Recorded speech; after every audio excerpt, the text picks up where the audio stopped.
All right, here is part two for our LS build. We're now boring the cam tunnel. And if you've never seen an engine block in a lathe, well, now you have. It's kind of crazy, but do some shots of this, show you what it looks like, and we'll get the before and after breakdown of the setup. I was kind of waiting to start really filming because it's questionable whether it was going to work or not, and it's actually working out really well. Basically, it's a standard boring bar with some carbide inserts. They're cheap inserts off of Amazon. And I'll grab one for you real quick. This is basically what they look like. Again, they're on Amazon. Okay. I had put a couple extra spots on the boring bar to be able to position these in a certain way. So on the front cut, I'll get the first two. On the back cut, I'll get the back two, meaning we have an insert that is going to get these two main journals right there. Excuse me, cam journals. So we're floating around a ½ hour tolerance. The first one we're kind of dead on. The second one we're a little bit higher. So we're right now we're at the limit of tolerance for the second one because I moved the bar over and it kind of threw it off a little bit, and I've been fighting to get it out, but I'm still within that tolerance. So I'm okay with that. And again, we're still gonna have to drill and tap the block to be able to hold. We go right through the main to be able to hold. I think we could just do one, I don't know, to hold the bearing from moving walking out. So, but it is technically a press fit. The setup I have is I have my hydraulic chuck, I have my tailstock, and I made a custom plate that is bolting to the top of the lifter valley cover or the valley cover for the LS. It's spaced off and it's bolted to my turret and aligned and centered. And then what I first did was bolt the block up or kind of get it loose. And then with the factory cam bore still there, I made 2 halves on my mill. So they would saddle the 1.5-inch boring bar and then help me give a good starting point for aligning the block that is bolted to my turret onto here. So we'll sneak the camera in. I'll show you what that looks like, and we'll see some cutting action here on this journal here. So it's gonna be pretty cool. It's actually works out really well because I can still see what I'm doing, which is extremely handy. So we can see our boring bar up there is spinning. Okay, the block is positioned. We have our cutter in there. And I'm moving the slowest increment, jogging by hand, cutting into that journal.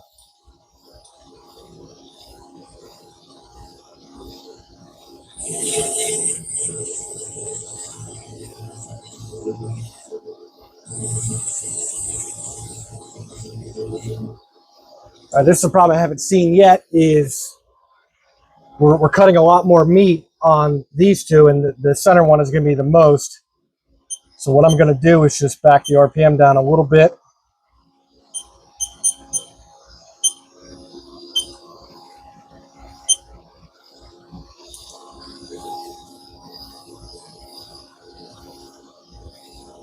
We do not want chatter.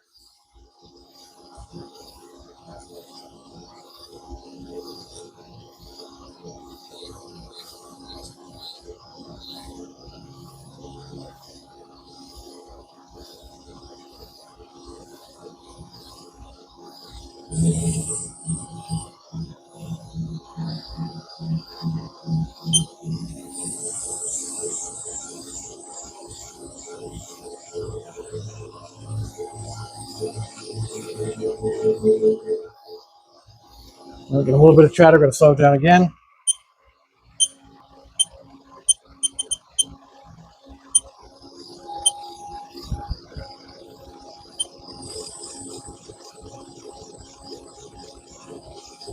It's pretty good there. It's 120 RPM. Speed rate is 0.1 a minute.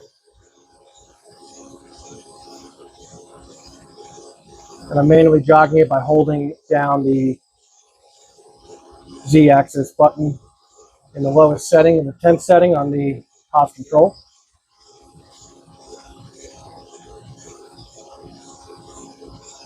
Again, the middle one is going to be the most.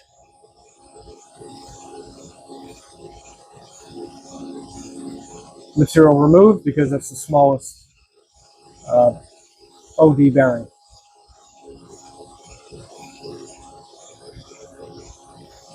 I've noticed as I have to carefully traverse through the cam tunnel, because sometimes it hits portions of the lifters, bottom of the lifters, because the casting isn't perfect. I'll tell you what, this is working out great. This thing just barely fits in here, by the way, too. A little stressful getting this thing in here. But this is on my Haas SL30, hydraulic tailstock.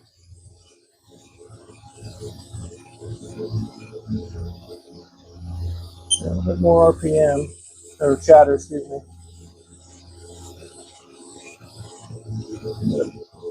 Back it down to 100 RPM.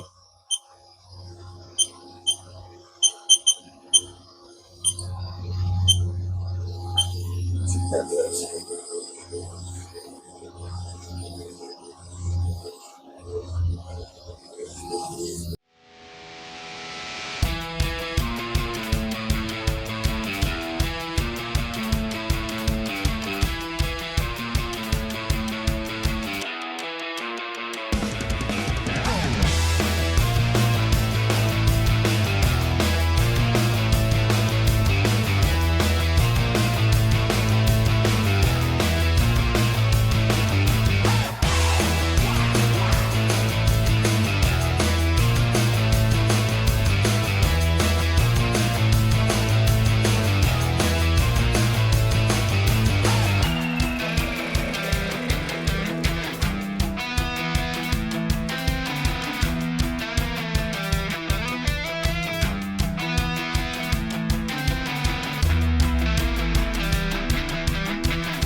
Alright, so now the cutter's flipped, and we're going to do these last two cam journals, starting with the front.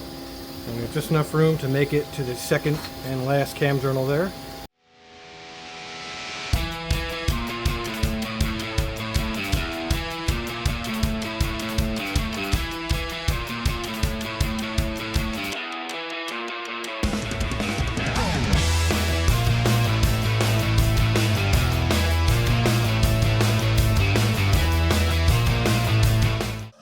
All right, so that's going to do it for boring the cam tunnel on our LC9 race block for the SUV. Everything went surprisingly well, better than I anticipated.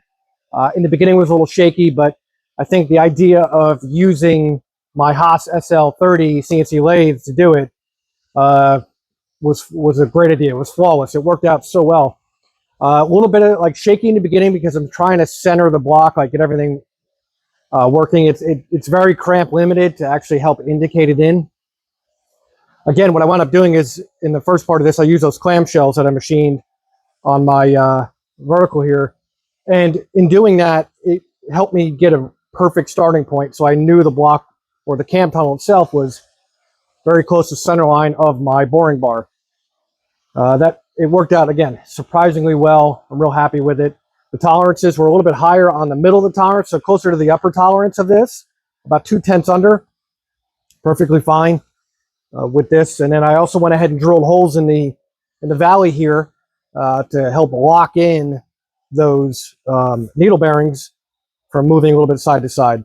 The front and the back, I don't think you do anything. I actually didn't even look at that, but it makes sense to me that it doesn't really have much way to move, so we should be fine there. Also on the top, this is a Gen 4 block, so it has the AFM DOD oil ports there for your valve lifter oil manifold. And they are perfectly like bored from the factory to 5/16 hole. You could utilize that if you have a starter tap, starter threading tap. I didn't have one, but what I wound up doing anyway, just to make it easier, is you use a 21/64 drill bit for a 3/8 24 thread, and it only went down about 5/8 of an inch. This way, it gives me a good stopping point of the thread to really help lock in that seal from oil leaking past, which I don't think it's going to do. But I do have, it's perfect. I do have 3/8 24 plugs for these.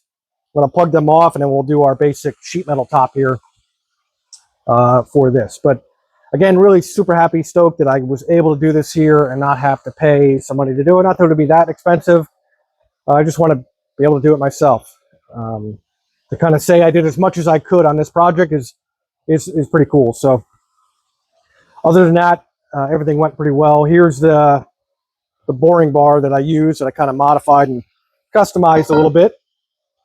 And I have my 2 slots here to get down past the hardened surface, and then we can go ahead and drill and then put our set screw holes in there. So that worked out great.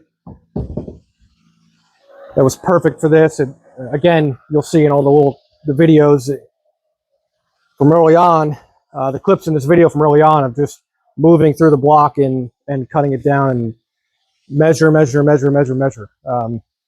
was really difficult for me initially to come up with a solid plan to actually be able to produce a measurement of how constrained it was in here. I wound up coming up with a little trick idea and was able to figure that out while the boring bar was still in there. So I was pretty happy with that.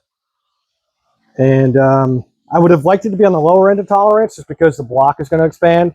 But typically we're going to Loctite the crap out of these things, and we're going to do the set screws to kind of hold them in, so it should be fine. We'll find out. But it's getting closer now. We are at the point where it's going to go to the machine shop so we can get the align hone done on the main tunnel. And also tomorrow's Saturday, but we're going to be doing, I borrowed from a friend the, I think it's Tick Performance, the head stud tool. I don't want to put it in there right now because I want it to go to the machine shop to get the tunnel done, the main tunnel align honed, and then I can put it on there. But at the same time, they're already going to have it. So I figured if I just borrowed that kit and did the 1/2 inch head stud, then they can plate hone it with the 1/2 inch head studs, or the block machine for that. So I'm going to do that. I could throw it in there and make something work. I really don't want to. I know I have to do it when I go to Final Deck it and do the fire ring. So I'm just kind of waiting for that. I want to get this done so the insert pucks that I have will work. So I'm going to leave it at that. But overall, great. I hope you guys enjoyed the video. Something different. It's pretty wild using the CNC lathe to do it. But again, it freaking worked great. So if you're new here, please consider subscribing. If you are not, please like, share, comment on this video. It really helps. I think this is a cool project for the channel, and be able to do as much as I can myself here with my machine shop, and just say, at least be a part of as much as I can on the building this. I mean, I'm building the trans, I'm building obviously the chassis, I built everything here, so I want to say I did a little bit of machine work on the engine too. So thanks again for watching. The next series is going to be us at the next part in this series is going to be us at the machine shop, checking it out, getting it line honed, and getting the bores done. So you'll see that, and then it's going to get a very, very deep cleaning, and to get the brown stains off from the oil. But it's been basic clean, so we can go to the machine shop and they're not going to have a problem with that. So thanks again. Check back. It's probably not going to be till about another week after this video. We'll have the content up, just scheduling it with the machine shop to get over there and film. But keep an eye out for that. That's going to come up. Thanks again.